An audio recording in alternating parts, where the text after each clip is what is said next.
Rebecca Costa, how is complexity killing Wall Street?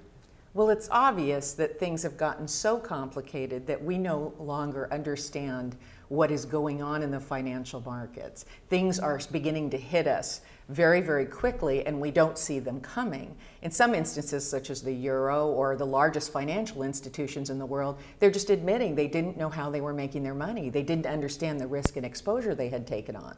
Well, I guess one good recent example of that is JP Morgan's CEO, Jamie Dimon, didn't know what was going on over in London, lost $2 billion and counting. But can you go back? Can you have a Volcker rule which breaks up the big banks and dumb ourselves down to a certain extent? Actually, history indicates that there's no going back. What happens is complexity exponentiates as a society moves forward. It reaches a point at which things are more complex than we have evolved to be able to physiologically handle. So if you think about it, there are two clocks. One, the pace at which we make new discoveries, we adopt new technologies, and then another clock, which is the rate at which this biological spacesuit can evolve new capabilities, in this case, cognitive capabilities. So what's the end game in all this? We're just going to keep having these technological advances till we melt down, another flash crash or another 2008 meltdown, if you will? Well, if you look back over the Mayan, Roman, Khmer, Ming empires, you see that there's a convergence that occurs. Eventually, things are so complex that the society becomes gridlocked. It knows what its worst problems and threats are, but it's unable to get on top of them.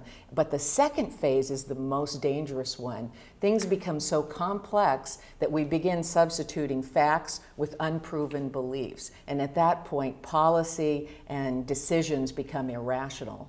Does it also create a divide in society where you have those with the firepower, the technology, to keep up with the complexity? I don't know if it's the high-speed traders when you're talking about the market, as opposed to the individual traders who are dropping out because of all this complexity? You would think so, but it doesn't really work that way, because even in the Bernie Madoff situation, you had very sophisticated investors turning over a good portion of their savings to this person, and those were not mom and pops. Those are people that had been in the market a long time. So this is that point at which we can't distinguish facts from unproven beliefs, and we become susceptible to false prophets. So the individual investors are already dropping out of the market. So do you think that the smartest investors are going to give up as well? Is that the end game for this?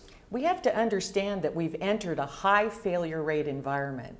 And effectively, each of us that's investing has become a venture capitalist. We have to develop models where we're prepared to have high losses, but the gains will dwarf the losses. So in the case of a venture capitalist, they might be investing in 100 companies and only expect 10 or 15 to do well. But where I come from in California, the venture capitalists seem to be doing really well using that strategy.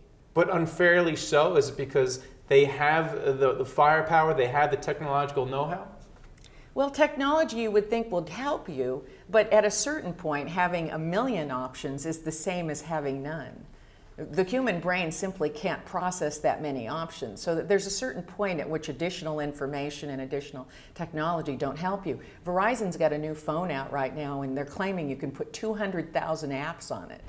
Well, I got news for us. We can't handle 200,000 of anything.